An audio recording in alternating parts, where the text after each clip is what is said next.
Sejam todos bem-vindos. Vamos iniciar mais uma aula, né? Agora referente à nossa terceira unidade. E aí, para fechar com chave de ouro o assunto de vigas, que a gente vem dando continuidade desde a primeira unidade, então agora a gente vai tratar do dimensionamento à força cortante, né? Dimensionamento à força cortante. Eu preferi, né, antes de dar início ao conteúdo de força cortante, fazer uma espécie de contextualização do ponto de vista de projeto. Contextualização do ponto de vista de projeto de uma viga em concreto armado. Então, uma vez que você está executando o projeto de uma viga em concreto armado, o primeiro passo que você faz, né, como vocês já devem ter percebido, é fazer o pré-dimensionamento. E uma vez que você faz o pré-dimensionamento, determina as ações, você faz a análise estrutural, ou seja, você determina quais são os esforços que atuam naquela viga. E aí, de maneira geral, pensando nas estruturas de concreto armado e no caso de vigas especificamente, o próximo passo que usualmente a gente toma é fazer o dimensionamento da flexão.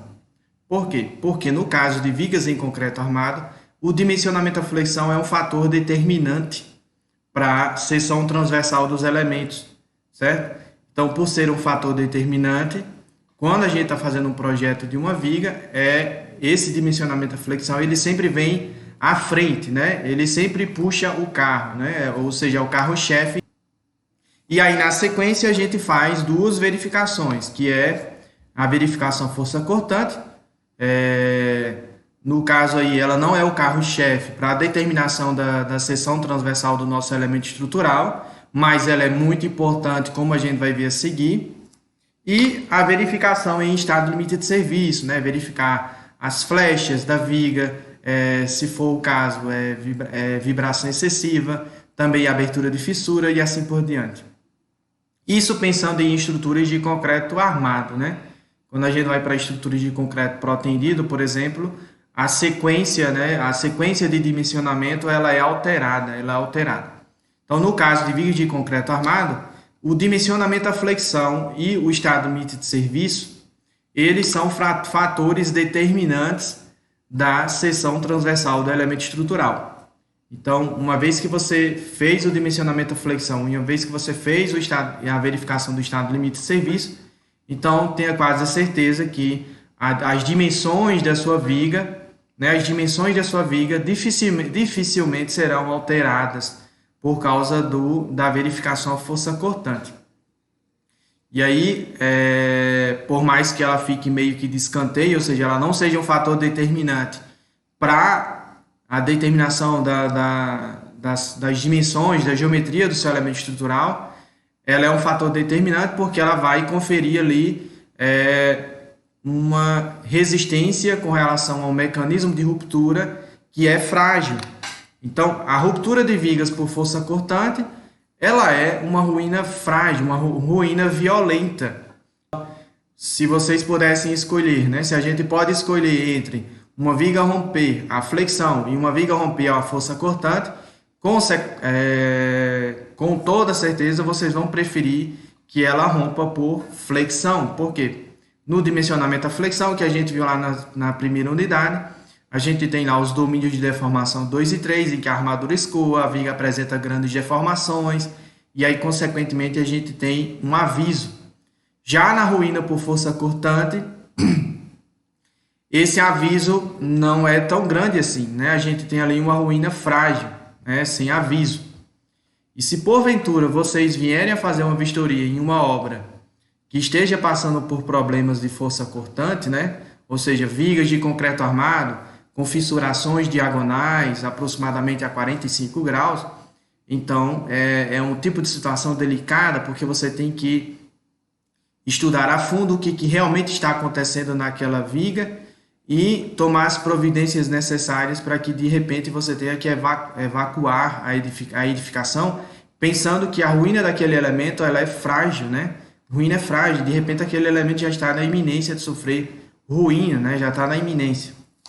Ok? Então, para tratar desse assunto com vocês, eu trouxe aqui o caso do colapso de uma viga de cobertura de um galpão das forças aéreas, de um dos galpões, né, da Força Aérea dos Estados Unidos, se eu não me engano, no estado da Geórgia, certo? Aconteceu em 1955, o Wilkins Air Force Depot, né?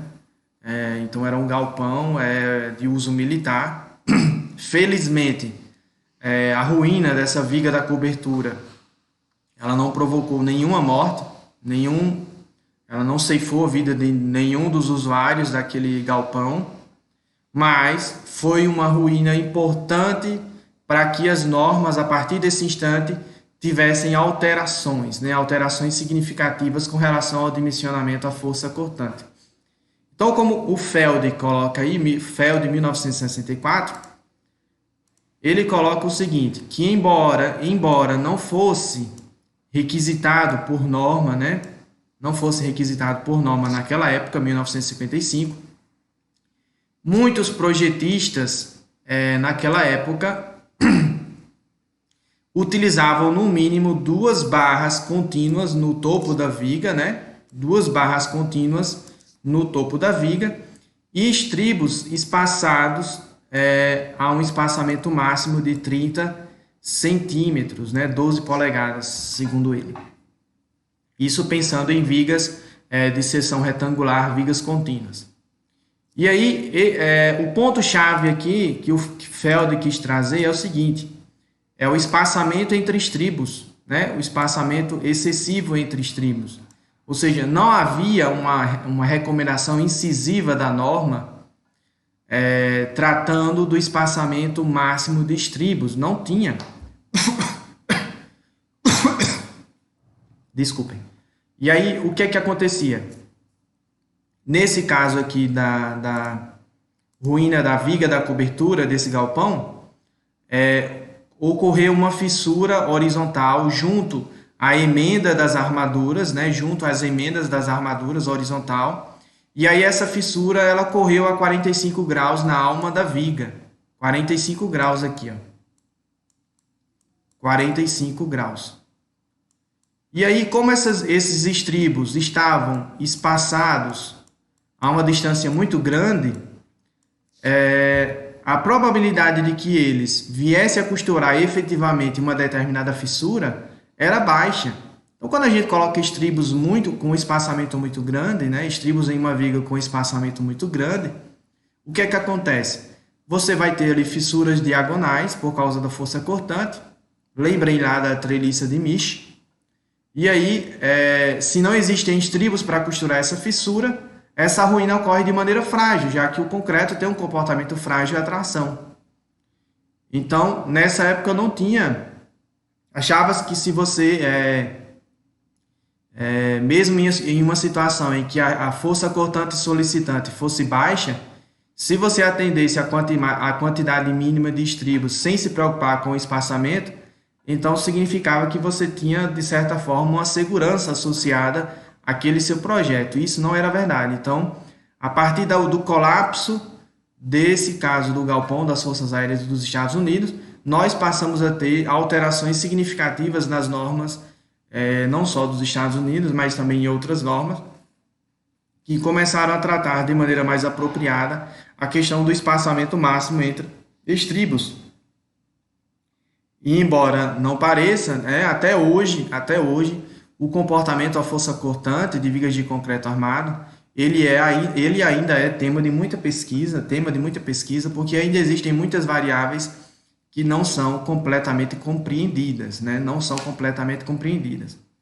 Então, para melhorar um pouco o nosso entendimento, o que agravou a ruína aqui da viga da cobertura do galpão das Forças Aéreas dos Estados Unidos foi o seguinte fato. O engenheiro estrutural ele percebeu que a força cortante solicitante, devido ao peso próprio e a sobrecarga acidental, era pequena. E aí ele acabou detalhando armaduras transversais com grande espaçamento. Por quê? Porque a força cortante era pequena. Só que ele não levou em consideração o seguinte fato. Essa viga de concreto armado, ela estava sofrendo ações de origem térmica, né, variações térmicas ao longo do dia. E o concreto, né, o concreto apresentou fissuras por causa da retração, E aí, uma vez que você tem essas fissuras por causa da retração, e isso agravado por causa das ações térmicas, surgiram aí essas fissuras correndo a região de emendas e cruzando a alma a 45 graus, né? A alma da viga a 45 graus. E aí, como não existiam estribos com espaçamento adequado, né? Os espaçamentos eram excessivos, essa fissura correu a 45 graus, praticamente de forma livre, e aí você teve ali uma ruína frágil. Na verdade, nos dias anteriores, né, alguns usuários chegaram a avisar que existiam algumas fissuras visíveis até, né, a olho nu na face da viga, mas não foi feito nada para promover ali o reforço estrutural em si. E aí, na sequência, essa viga desse galpão, ela acabou sofrendo essa ruína de forma frágil. Como não tinha ninguém utilizando o galpão nessa época, né, nesse instante, então não houve, felizmente, né, não houve esse colapso, não ceifou a vida de ninguém. Então eu trouxe aqui lá do livro do professor João Carlos Teatini os tipos de ruína que a gente pode observar com relação à força cortante em vigas de concreto armado. Basicamente são divididos em dois grupos. O primeiro grupo trata da ruína por força cortante ocasionada por fissuração diagonal. Então, essa ruína que vocês acabaram de ver no galpão das Forças Aéreas dos Estados Unidos, ela foi uma ruína ocasionada por fissuração diagonal, né? Fissuração diagonal. E aí, esse grupo ele é dividido em dois casos. O primeiro caso é exatamente o caso que nós temos aí do galpão das Forças Aéreas dos Estados Unidos. Então, se a gente coloca estribos excessivamente espaçados, então dificilmente esses estribos conseguem costurar essas fissuras e aí, consequentemente, a nossa viga sofre ali uma ruína frágil, né? Uma ruína frágil. Esses poucos estribos que a gente coloca aqui, eventualmente eles vão sofrer escoamento, mas como eles não estão costurando efetivamente as fissuras, então essa ruína acontece de forma frágil. Nesse segundo caso aqui, nós também temos aí uma ruína por fissuração diagonal.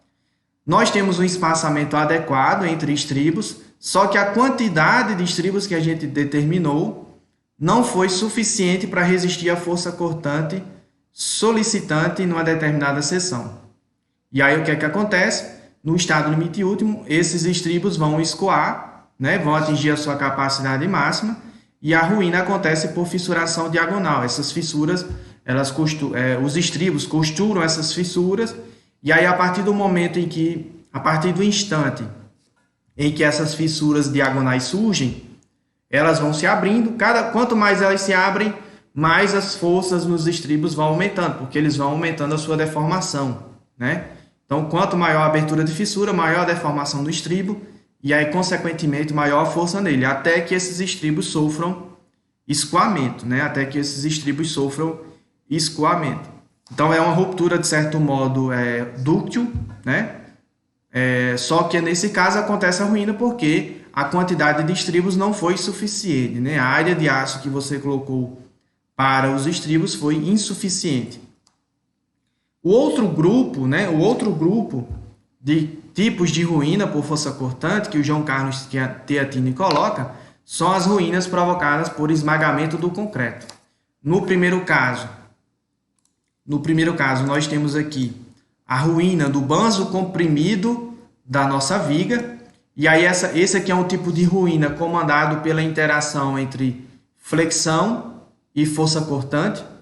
Então, a união desses dois esforços, trabalhando em conjunto, vão fazer com que essa região comprimida no banzo superior da nossa viga sofra esse esmagamento. O outro caso, o segundo caso que eu trago aqui, é o esmagamento das bielas, né? E aí, como vocês devem lembrar lá da treliça de Misch que eu apresentei na segunda unidade, as bielas são aquelas regiões de concreto compreendidas entre fissuras, inclinadas mais ou menos entre 30 e 45 graus, e elas estão sujeitas a forças de compressão, né? Tensões de compressão. E aí, uma vez que as tensões de compressão nessas bielas sejam superiores à resistência à compressão desse concreto nessa região, então esse concreto dessa região vai sofrer esmagamento. Vale ressaltar que esse segundo grupo aqui, na sua totalidade, são ruínas em que a viga sofre o colapso de forma frágil, sem aviso. Ok? Eu trouxe aqui o caso de uma viga biapoiada com 2 pontos de aplicação de carga. E aí, portanto, o diagrama de força cortante tem esse formato. Então, percebam que na região central, né, no terço médio, a força cortante é nula, né? A força cortante é nula. E aí, consequentemente, todo esse trecho aqui, todo esse trecho está submetido a flexão pura. Flexão pura. E aí, as fissuras que a gente observa são praticamente fissuras verticais, quando a gente faz o ensaio dessa viga lá no laboratório. Só que aí nos terços extremos da nossa viga, nós começamos a observar fissuras oblíquas, né? Fissuras oblíquas que definem aí, que são definidos em ângulos em torno de 30 a 45 graus. O que é que acontece? Lá na resistência dos materiais, a gente sabe que se eu pegar ali uma seção transversal retangular, submetida a uma força cortante, as tensões cisalhantes elas são distribuídas dessa maneira, né? Ao longo da seção, ao longo da altura da seção, em que no centroide da seção transversal, eu tenho uma tensão cisalhante máxima e nos bordos eu tenho uma tensão cisalhante nula, correto? Só que essa equação que vocês viram lá na resistência dos materiais, embora ela seja muito útil para o caso, por exemplo, de dimensionamento de estruturas de madeira ou estruturas de aço, aqui em concreto armado ela perde bastante, né? Bastante o seu uso. Por quê? Porque a nossa estrutura de concreto armado ela vai sofrer aí a fissuração e aí, consequentemente, nosso material não tem comportamento elástico linear. E essa equação que a gente deduz lá em resistência dos materiais, ela é baseado no fato de que seu material tem um comportamento elástico linear. E esse não vai ser o caso. Portanto, uma vez que essa nossa viga sofre essa fissuração intensa que está apresentada aí, as tensões cisalhantes ao longo da altura, elas vão ter um formato mais ou menos parecido com esse. Então, imaginando que as fissuras subam até essa altura, e aí, portanto, a nossa linha neutra esteja aqui, então as tensões cisalhantes vão ter mais ou menos esse formato. Ou seja, as tensões cisalhantes elas vão se distribuir ao longo do banzo comprimido da seção transversal da nossa viga, né? O banzo comprimido. E aí, como a profundidade da linha neutra muda ao longo do eixo da nossa viga, consequentemente, a distribuição de tensões cisalhantes seção a seção vai sendo modificada, né? Seção a seção, a distribuição de tensões cisalhantes vai sendo modificada em função da posição da linha neutra. Então, observem que há uma interação entre a força cortante e o momento fletor solicitante. Por quê? O momento fletor solicitante define a posição da linha neutra.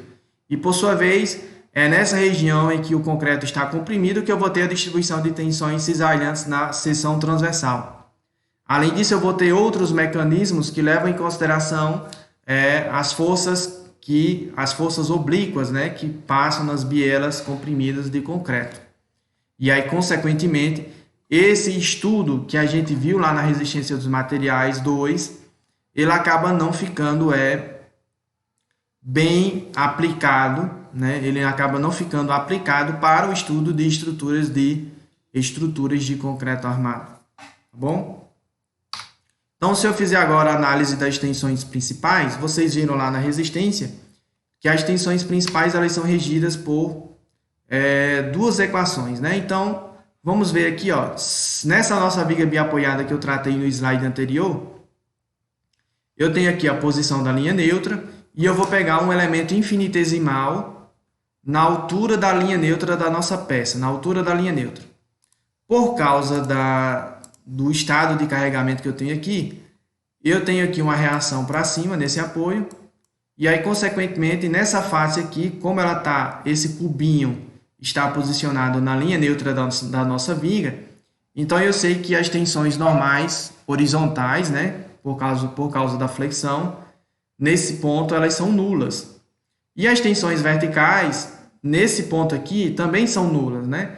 As tensões verticais só vão ter valores significantes quando a gente pega pontos próximos aos locais de aplicação de carga concentrada. Eu tenho tensões verticais consideráveis, mas esse não é o caso. Então, esse é o estado de tensões que eu tenho naquele ponto. É um estado de tensões referente ao cisalhamento puro. Então, eu tenho apenas tensões cisalhantes nas quatro faces desse nosso elemento infinitesimal. Percebam que se essa reação aqui foi para cima, então nessa face desse nosso elemento, a força cortante é para cima e, portanto, a tensão cisalhante nessa face também é para cima. E aí, para equilibrar o nosso elemento infinitesimal, na outra face ela deve ser para baixo. Isso gira no sentido horário, então eu tenho que colocar um binário no sentido anti-horário. E aí, dessa forma, eu defino o meu estado de tensões nesse ponto. Se eu desenhar o círculo de Mohr referente a esse estado de tensões, nós temos aqui esse pontinho azul marcado aqui em cima e esse pontinho vermelho marcado aqui embaixo. Lembrando que as tensões cisalhantes que giram no sentido anti-horário, elas são positivas. As tensões cisalhantes que giram a face no sentido anti-horário, elas são positivas. E as que giram a face no sentido horário são negativas, né? E aí, como as tensões normais aqui nessas quatro faces são nulas, então eu marco esses dois pontos ao longo do eixo vertical das minhas tensões cisalhantes. Correto? Então, eu sei esses dois pontos, eu sei que eles estão diametralmente opostos no círculo de Mohr. Então, eu desenho aqui, traço meu círculo centrado na origem dos nossos eixos, né? Tensão normal e tensão cisalhante. Então, vocês conseguem perceber que existem aí duas tensões principais, né? Uma tensão principal de tração e uma tensão principal de compressão. O que acontece se essas tensões de tração forem superiores à resistência à tração do nosso concreto? Acontece que aquele meu concreto vai fissurar na direção perpendicular à minha direção principal de tração, né? Se eu tenho tração nessa direção, então eu vou ter uma fissuração na direção perpendicular, né? Na direção perpendicular. E aí, consequentemente, nesse pontinho aqui, o que a gente observa durante o ensaio são justamente fissuras orientadas próximo a ângulos de 45 graus, né? Ali, pensando na região próxima à linha neutra. Mas isso é uma análise simplificada, por quê? Porque ela não leva em consideração diversos fatores inerentes ao comportamento de treliça dessa nossa viga, né? Quando ela está próxima da ruína. Ela não leva em consideração as bielas que surgem, o banzo inferior tracionado, o engastamento do banzo superior comprimido e assim por diante, né? Então, essa é uma análise simplificada que faz com que a gente visualize de uma maneira mais didática o porquê dessas fissuras estarem inclinadas a aproximadamente 45 graus na alma das nossas vigas, né, quando elas estão próximas a romper por força cortante, naquelas regiões próximas aos apoios. Então, se eu fizer essa análise de tensões principais ao longo de toda a face lateral da nossa viga, eu vou obter as trajetórias das tensões principais em todos os pontos, né, desse domínio, que é a face lateral da nossa viga. Então, naquele pontinho lá pertencente à linha neutra, essas minhas tensões de tração e as minhas tensões de compressão, elas vão estar orientadas a aproximadamente 45 graus, 45 graus. E aí, consequentemente, eu vou ter fissuras perpendiculares à minha direção em que eu tenho as tensões principais de tração, a aproximadamente 45 graus nessas regiões aqui. A simplificação que eu fiz anteriormente de dizer que a tensão vertical é nula, ela não é 100% verdadeira. Então, quando a gente se aproxima dos apoios, a tensão vertical ela vai aumentando, né? E quando a gente se aproxima das regiões próximas à aplicação das cargas, as tensões verticais também não são nulas. E aí, consequentemente, nós temos aí essa distribuição de direções principais, tanto para as tensões de compressão como para as tensões de tração. As de compressão são essas linhas vermelhas tracejadas e as de tração são essas linhas azuis cheias. E aí nós vamos para algumas conclusões da nossa aula. A primeira conclusão é: as fissuras no concreto são sempre perpendiculares às direções das tensões de tração. Então, se eu tenho se eu tenho tensões de tração em uma determinada direção, então, perpendicularmente àquela direção, eu vou ter uma fissura. É o que acontece na nossa viga, ilustrada anteriormente, né? Se eu tenho tensões de tração nessa direção, nesse ponto, nesse pontinho aqui, nesse pontinho aqui, então significa que eu vou ter uma fissura perpendicular àquele ponto, a essa direção de tensões de tração e assim por diante. Nesse pontinho aqui, as tensões de tração estão orientadas assim. Então, consequentemente, as fissuras vão estar inclinadas dessa forma. Então, ponto a ponto, as fissuras elas vão mudando a sua inclinação em função da distribuição, né? Em função da distribuição das tensões principais de tração. Tá bom? Segunda conclusão que a gente tem é que as tensões principais de tração devem ser resistidas por armaduras transversais das fissuras. Então, se a gente voltar para a nossa figura, e agora eu vou mudar a cor da tinta, né? Vou colocar aqui um vermelho. Se eu tenho essas fissuras inclinadas a aproximadamente entre 30 a 45 graus, então eu devo dispor armaduras transversais para costurar essas fissuras. Usualmente, o que a gente faz no detalhamento de vigas é colocar armaduras transversais ao eixo do elemento estrutural, né? Ou seja, estribos a 90 graus, né? Eles são perpendiculares ao eixo do nosso elemento. E aí esses estribos, essas armaduras transversais, elas vão costurar essas fissuras diagonais, promovendo aquele mecanismo de treliça.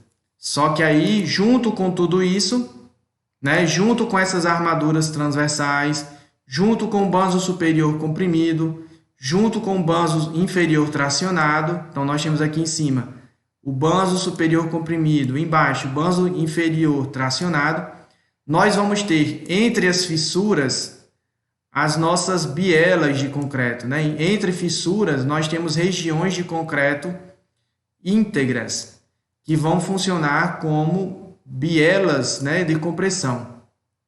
Bielas de compressão. Então percebam que vocês acabam criando aí exatamente o que o Misch visualizou, né? lá em 1906, o Misch e o Ritter. Eles propuseram um modelo de treliça, clássica, em que essas bielas tinham inclinação de aproximadamente 45 graus, que era justamente a direção das tensões principais de tração que a gente tem próximo à linha neutra, tá bom? Então, só para concluir, como terceira conclusão, as tensões principais de compressão são resistidas pelo concreto comprimido localizado entre as fissuras. Então, existem ali duas fissuras. Entre essas fissuras consecutivas, nós temos ali uma região de concreto íntegra, né? E essa biela de concreto vai pegar as ações que estão sendo aplicadas lá no banzo superior, vão levar para o banzo inferior e aí, consequentemente, os estribos, né, as armaduras transversais, vão costurar essas fissuras, fazendo com que esse carregamento que está sendo aplicado na nossa viga, ele vá, né, consecutivamente sendo levado até o apoio, né? A ideia, então, é a seguinte: as nossas bielas captam as forças que estão sendo aplicadas, levam até o banzo inferior, os estribos, por sua vez, suspendem essa força para cima novamente, mais uma vez a biela leva até o banzo inferior e assim por diante, ou seja, vai tendo um caminho mais ou menos de zigue-zague, né? Dessa maneira aqui, ó. Ou seja, fazendo com que as cargas que estão sendo aplicadas no meio do vão sendo levadas até o apoio. Então, eu quero agradecer a todos, né, pela paciência, peço que vocês se aprofundem e fiquem com Deus, pessoal. Muito obrigado e tchau!